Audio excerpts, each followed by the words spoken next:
লক্ষ লক্ষ টাকা ব্যয় হয় না হয়। পুজো হয়ে গেল, ঠাকুরটাকে যখন বড়াতে নিয়ে যায় তখন কয়েকটা স্লোগান দেয়। কি বলে বলেন দিন? আমি কি কবরস্থানে জলসা করছি নাকি? আমি তো জ্যান্ত লোকের পেটে জলসা করছি। উত্তর দেন, মা তুমি আবার এসো, আসছে বছর আবার হবে। বিশ্বাস করুন, আমি কাউকে ছোট করে বলছি না। প্যান্ডেল, মাইক, লাইট, মাশাআল্লাহ। আমি জোনায়েদ আসলাম, জলসা হলো। ওফ, স্টেজ থেকে নেমে হুজুর যা বলেছেন, এখনো 1.5 ঘন্টা 2 ঘন্টা বললে আমরা থাকতাম, কোনো অসুবিধা নেই। তবে এবারে খুব একটা চাঁদা পয়সা ভালো উঠিনি, মাল একটু কম দিচ্ছি, কিছু মনে করবেন না। সামনের বছর দাওয়াত লিখে নেন, কম আমরা আপনার দেবো না, আরো একটু বাড়িয়ে দেবো। তবে খবরদার আপনি যেন হুজুর মিস করবেন না। তার মানে মা তুমি আবার এসো। এবারে এই প্যান্ডেলের নিচেই মাথার থেকে টুপি খুলে পকেট থেকে বিড়ি আর দেশলাই বার করে এই প্যান্ডেলে ধরিয়েছে। ধরিয়ে মিটিং হচ্ছে, বলে শোন, এই জোনায়েদ হুজুরির কাজ না, ফুরপুরাতে হুজুর দেবে, একটু টাকা বেশি বল নাই নাকি, তাবারুক বলে আরো একটু হাই পাই। বলছে তালি তো কালেকশন অনেক আগের থেকে করতে হবে। বলে দরকার হলে তাই হবে, চল মদখোর, গাঁজাখোর, তাড়িখোর, বিড়িখোর, তোর ঠেলা আল ঠেলা, যে যা করতাম করিয়ে যাই, আসছে বছর আবার হবে। 1 মাস আগে চাঁদা তুলবো আর জলসা দেবো, অতি মাশাআল্লাহ জান্নাত পেয়ে যাবো। খুব একটা ভুল বলেছি আমি? কথা বলেন। পরিস্থিতিটা সেই জায়গায় দাঁড়িয়েছে ভাই, দেখেন একদম সেই জায়গায়। আমার কথাটা বাস্তবের সঙ্গে মিলিয়ে নেন। কি শিক্ষা নিলাম? রাসূলুল্লাহর গোটা জীবনটাই শিক্ষা। রাসূল বললেন ইন্নামা আনা বুইস্তু মুআল্লিমান, আল্লাহ আমাকে দুনিয়ার জমিনে পাঠিয়েছেন শিক্ষক, শ্রেষ্ঠ শিক্ষক রূপে। জোরে সোরে বলুন সুবহানাল্লাহ। নবী বললেন আল্লাহ আমাকে দুনিয়াতে শিক্ষক রূপে প্রেরণ করেছেন। আমি মাস্টারের মাস্টার, ডাক্তারের ডাক্তার, ইঞ্জিনিয়ারের ইঞ্জিনিয়ার, আমি বৈজ্ঞানিকের বৈজ্ঞানিক, আমি রাখালের রাখাল, আমি পিতার পিতা, আমি রাসূলুল্লাহ। আল্লাহ পাক আমাকে জগতে সবার জন্য শ্রেষ্ঠ শিক্ষক করে পাঠিয়ে দিয়েছেন। আরো জোরে বলুন সুবহানাল্লাহ। আম্মাজান আয়েশা সিদ্দিকা রাদিয়াল্লাহু আনহাকে জিজ্ঞাসা করা হলো, রাসূলুল্লাহর ইন্তেকালের পরে একজন সাহাবী বলছেন, আম্মাজান আপনি আমাদের কাছে কিছু নবীর জীবন ইতিহাস বলেন, আমরা একটু শুনি। মা আয়েশা সিদ্দিকা বললেন, ও সাহাবী, আতাকরাউনাল কুরআনা, তোমরা কি আল্লাহ পাকের কোরআন শরীফ পড়োনি? কোরআন শরীফের বাস্তব চিত্রটাই হলো আমার রাসূলুল্লাহ। জোরে বলুন, একটু মন খুলে বলেন। ভাই বসেছি, কিছু শিক্ষা নিতে হবে, কিছু নিয়ে উঠতে হবে, ঠিক কিনা? ধরা আপনিও পড়বেন, আমিও পড়ব, ছাড় নাই।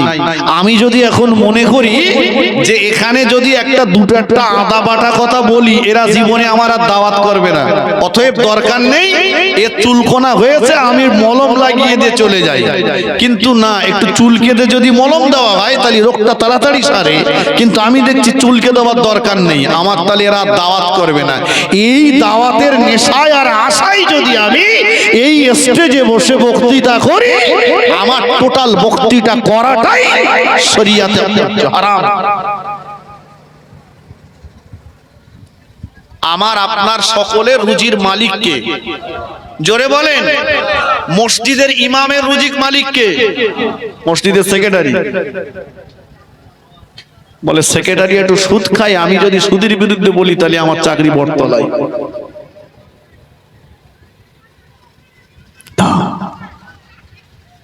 ফিরে আসুন, যে কথা বলছিলাম। তাহলে রাসূলুল্লাহ দুনিয়ার জমিনে ভূমিষ্ঠ হয়ে আমাদেরকে শিক্ষা দিলেন। প্রথম নাম্বার 1 শিক্ষা কি? রাসূল মায়ের বাম স্তনকে ছেড়ে দিলেন, ডান স্তনকে পান করে গোটা বিশ্ববাসীকে শিক্ষা দিলেন ঈমানদাররা খাবে ডান হাতে। ঈমানদার খাবে, জোরে বলেন, ডান হাতে। আর বেদিনেরা খাবে, বেঈমানেরা খাবে কোন হাতে? শয়তান খাবে, মুসলমান খাবে, আমরা খাই। সত্যি বলছেন? চলেন এখন দেখিয়ে নিয়ে আসি। চায়ের দোকানে যে চায়ের কাপটা বাম হাতে ধরেছে, চায়ের কাপটা বাম হাতে ধরেছে, বিস্কুটটা বাম হাতে, পানির বোতলটা বাম হাতে ধরে ঢক ঢক করে মারছে। ভাত খাচ্ছে ডান হাতে, পানির গ্লাসটা বাম হাতে ধরেছে, ধরুন, কিন্তু ডান হাতটা পিছনে লাগা।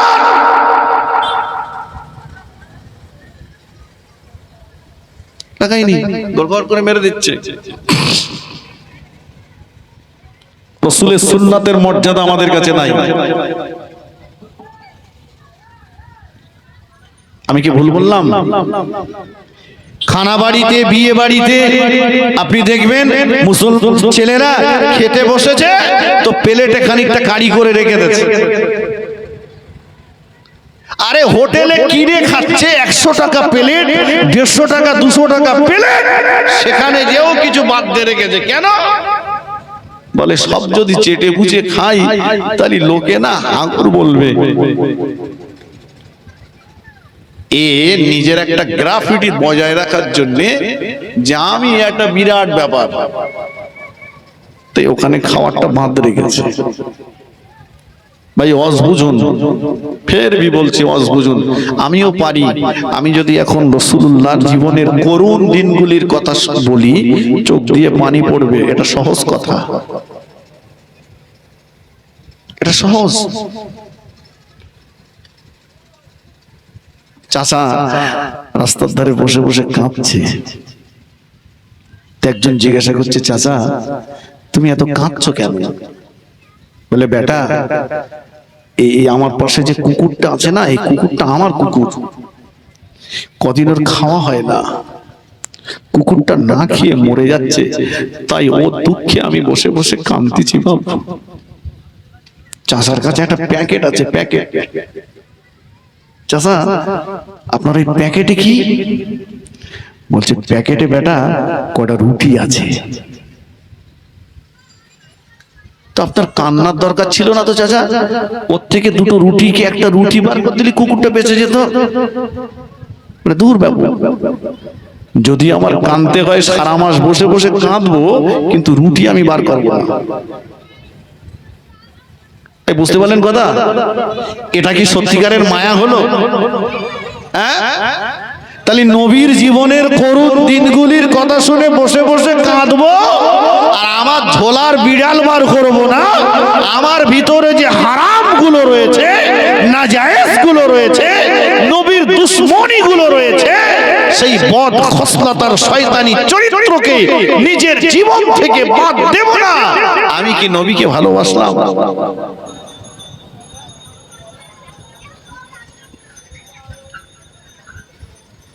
মনে আছে মাছ খাবো কোন হাতে? ডান হাতে। মায়েদেরকে বলছি, মায়েরা যারা ওয়াজ শুনছেন, আপনার বাচ্চা আপনার স্তনে দুধ পান করে, মা আপনি বাচ্চার মুখে প্রথমে আপনার ডান স্তনটা লাগিয়ে দেন। পড়ুন, বাচ্চা পড়তে পারে না, বাচ্চা এখনো কথা ভালো করে বলতে পারে না, বাচ্চার মুখে স্তনটা দিয়ে মা আপনি পড়ুন বিসমিল্লাহির রহমানির রহিম। অন্তত পক্ষে এতটুকু যদি পড়েন, আপনার বাচ্চাটা শয়তানের এঁটো, শয়তানের লালা মুক্ত হয়ে যাবে। জোরে বলুন, একটু মন খুলে বলেন। আর যদি আপনি বিসমিল্লাহ শরীফটা না পড়েন, আপনার বাচ্চার ওই খাওয়া দুধের সঙ্গে শয়তান অংশগ্রহণ করলো, ছোটবেলা থেকে বাচ্চাটার ভিতরে শয়তানি খসলত ঢুকে গেল। আমি আমার বাড়ির বানানো গল্প বলতে আসিনি বসিরহাট থেকে,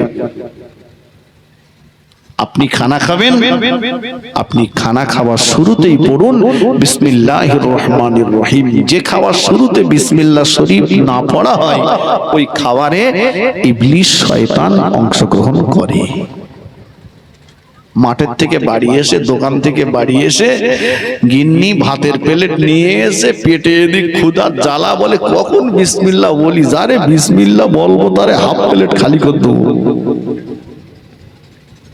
টেনে দিলাম। জি, একটা অফার আছে। কি অফার?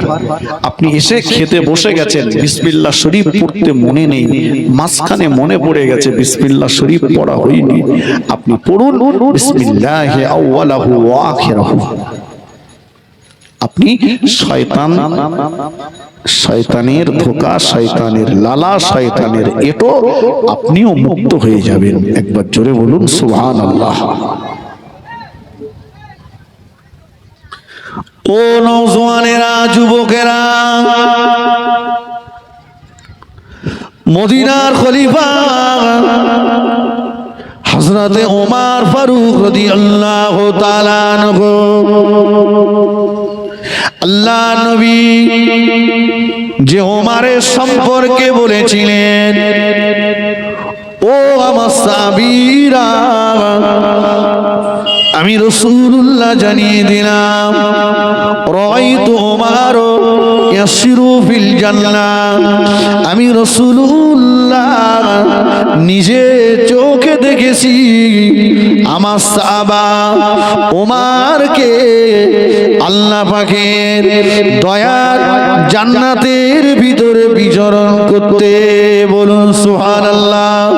আল্লাহ নবী নূরের জবানে জানিয়ে দিয়েছেন, ও আমার সাহাবীরা শুনে রাখো, লাউ কানা বাদি নবিয়ান, আল্লাহ যদি আমার পরে কাউকে নবী করতেন, আমার পরে আল্লাহ যদি দুনিয়ার জমিনে কাউকে নবী করে পাঠাতেন, লাকানা ওমর নবিয়া, আমার সাহাবী ওমরকে আল্লাহ পাক নবী করে পাঠাতেন। বলুন সুবহানাল্লাহ।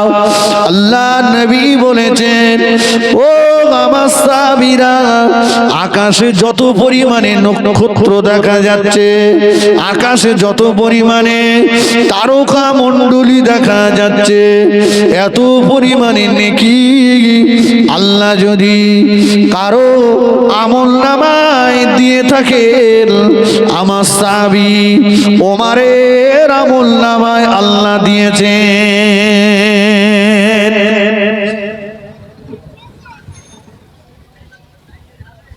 ভাই, যে ওমরের এত নেকি, যে ওমর নবীর ঘোষিত জান্নাতি সাহাবী,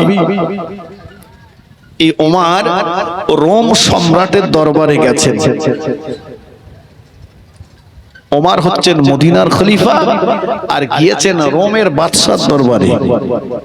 ভাই, বাদশা যখন এক জায়গায় হচ্ছে, আরো বিভিন্ন দেশের রাজা বাদশারা এক জায়গায় হয়েছেন, খাওয়া দাওয়াটা ভালো হবে না খারাপ হবে? ভালো হবে। এখন রোম সম্রাট দস্তরখানা বিছিয়ে দিলেন, সেখানে সব দেশের রাজা বাদশারা খেতে বসেছে। মদিনার খলিফা ওমর রাদিয়াল্লাহু আনহু খেতে বসেছেন। খাচ্ছেন, এক লোকমা খাওয়ার একজনের হাত থেকে পড়ে ওই দস্তরখানাতে গেল। হযরতে ওমর ফারুক রাদিয়াল্লাহু তাআলা আনহু দস্তরখানা থেকে খাবারের লোকমাটা তুলে নিয়ে হুজুর আমার নিজে খেয়ে ফেললেন। হুজুরের সঙ্গী যে আছেন উনি বলছেন, আপনি কি সর্বনাশ করলেন? আপনার কত দাম, আপনি মদিনার বাদশা, মদিনার খলিফা, আর দস্তরখানায় পড়ে যাওয়া খাবার আপনি তুলে খেলেন, কিন্তু মান সম্মান সব শেষ তো। ওমর ফারুক রাদিয়াল্লাহু তাআলা আনহু বলেছিলেন, ও বিবাগে সাবি, দস্তরখানায় পড়ে যাওয়া খাওয়া তুলে খাওয়া, দস্তরখানায় পড়ে যাওয়া খাওয়া তুলে খাওয়া, এটা হলো আমার নবীর সুন্নাত, আমার নবীর সুন্নাত। ও নবীর সাহাবী, দুনিয়ার মানুষ কে কি বলল, দুনিয়ার মানুষ কে আমাকে কোন নজরে দেখলো, ওটা আমার কাছে দেখবার নয়, পরোয়া করবার কোনো ব্যাপার নয়। আমি ওমর, আমার কাছে দুনিয়ার মানুষের সম্মানের চাইতে আল্লাহ নবীর সুন্নাতের মর্যাদা অনেক বেশি। জোরে বলে।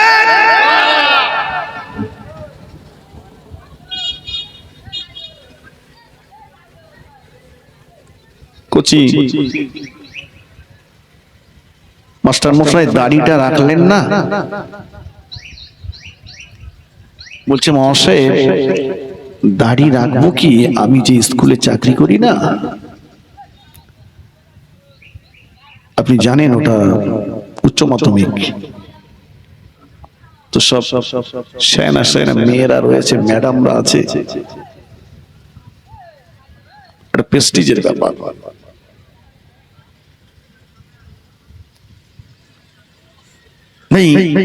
নবীর সুন্নতের দাম বেশি না ম্যাডামের দাম বেশি? একটু হ্যাঁ না বলেন। এই জীবনে আপনাদের গ্রামে আমার দেখেছেন আজ প্রথম, আর এমন নিয়ত করে আসিনি যে আপনারা আবার একটা দাওয়াত করবেন আমার, ও নিয়ত করে বসিনি।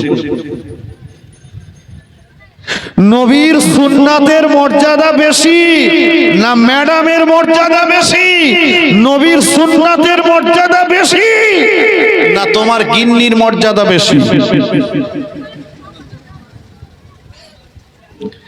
গিন্নি বলেছে তুমি দাড়ি এখন রেখো না, রাখলে বুড়ো বুড়ো দেখাবে।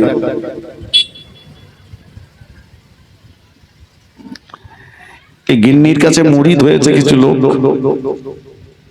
ওরা গিন্নির কথা শুনে দাড়ি রাখিনি, নবীর সুন্নাত থেকে বাদ দিয়েছে। কিছু কিছু ছেলে আচমকা দুপুরে বাস পড়া মতো দাড়ি রেখেছে, তবে ওর দাড়ি নবীর সুন্নাত না, ওটা ওই একটা ক্রিকেট প্লেয়ার রেখেছে, কি ওর নাম, বিরাট কোহলি। ও বিরাট কোহলি রেখেছে। শোনো, আমি তোমাদের ভাই, তোমরা কেউ আমার শত্রু না, আমি আপনাদের, আমার মুরব্বী যারা বসে আছে আপনারা আমার বাপ, আমি আপনাদের সন্তান, শত্রু না। কেন আমি একথা বলতে যাব? হাজার হাজার টাকা খরচ করে জলসা দিয়েছেন, আমাকে নিয়ে এসেছেন, দুটি কথা আমি বলছি, যদি আপনার হৃদয়ে ভয় তৈরি হয়, যদি পরিবর্তনের আশা জাগে, তবে আপনিও লাভবান হবেন, আমিও লাভবান হব। কথা বুঝেননি? আর আল্লাহ যদি কিয়ামতে আমাকে বলে তুই এটা শিবনগরে গিয়েছিলি, ওরা তোরে বড় বড় মাছের মাথা দিয়েছে, গোশত দিয়েছে, খেয়েছিস, পকেট ভর্তি করে টাকা নিয়েছিস, শরীয়তের নাজায়েজ হারাম কাজে যারা জড়িয়েছিল, অন্যায়ের প্রতিবাদ একবারও করিসনি, আল্লাহ কিন্তু আমাকে ছেড়ে দেবে না। আল্লাহ যেদিন পুঁতে ফেলা কাজ শুরু করবে, পুঁতে ফেলা বোঝেন, সেদিন আপনাকেও ছাড়বে না, আমাকেও ছাড়বে না। যদি বলেন কেমন? আল্লাহ ফেরেশতা জিবরাইলকে একদিন বললেন, জিবরাইল অমুক গ্রামটাকে আসমান সমান তুলে, হাদিস শরীফে এসেছে, ওই গ্রামটাকে তুমি উল্টে দাও, গ্রামের যত লোক আছে সব চাপা পড়ে মরে যায়। গল্প না। তো ফেরেশতা জিবরাইল আমিন বলছেন, আল্লাহ এটা আপনার হুকুম, পালন তো করতে হবে, তবে একটা কথা বলবো আল্লাহ। কি বলবে জিবরাইল? আল্লাহ ওই গ্রামে একটা আল্লাহ আপনার জিকির করা, আপনার ইবাদত করা, আপনার তাসবিহ করা বান্দা আছে। গ্রামটাকে উল্টে দেওয়ার আগে অন্তত ওই লোকটাকে বলি, তুই পালা, গ্রাম উল্টে দেবো, ও অন্তত বেঁচে যাক। তো আল্লাহ বললেন, না জিবরাইল, ও থাকবে, আর ওই অবস্থাতে উল্টে দাও, ওকেও মেরে দাও। তো জিবরাইল আমিন বললেন, আল্লাহ আমি তো আপনার হুকুমের দাস, এটা আমার করতেই হবে, কিন্তু আমার একটু জানতে ইচ্ছা করছে, ওই লোকটা নামাজ পড়েছে, রোজা করেছে, হজ করেছে, জিকির করেছে, দান সদকা করেছে, তাহাজ্জুদ করেছে, ওই লোকটার অপরাধ কি যে ওকে মারা হবে? আল্লাহ বললেন, জিবরাইল ও গ্রামের লোক সীমা লঙ্ঘন অন্যায় করেছে, আর ও মসজিদে বসে শুধু আমার জিকির করেছে। অন্যায় যে করে আর অন্যায় যে সহ্য করে, এরা দুজনাই সমান দোষী। কিছু বোঝা যাচ্ছে ভাই?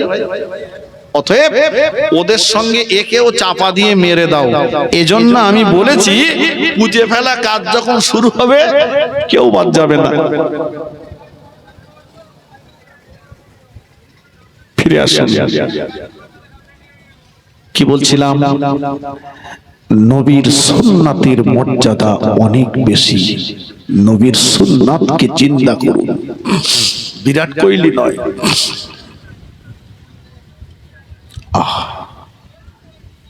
কিয়ামতের ময়দানে আল্লাহ পাকের কোন বান্দা, নবীর কোন উম্মতের, আল্লাহ নবী যখন আল্লাহ পাকের দরবার থেকে সুপারিশ শাফাত করবার কোন রাস্তা না পাবে,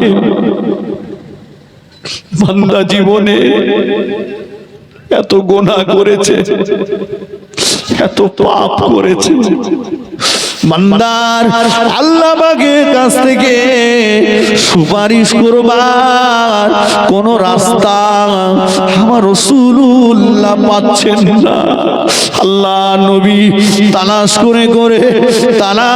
করে দেখলেন ওই বান্দার মুখে নবীর সুন্নাত দাঁড়িয়ে আছে।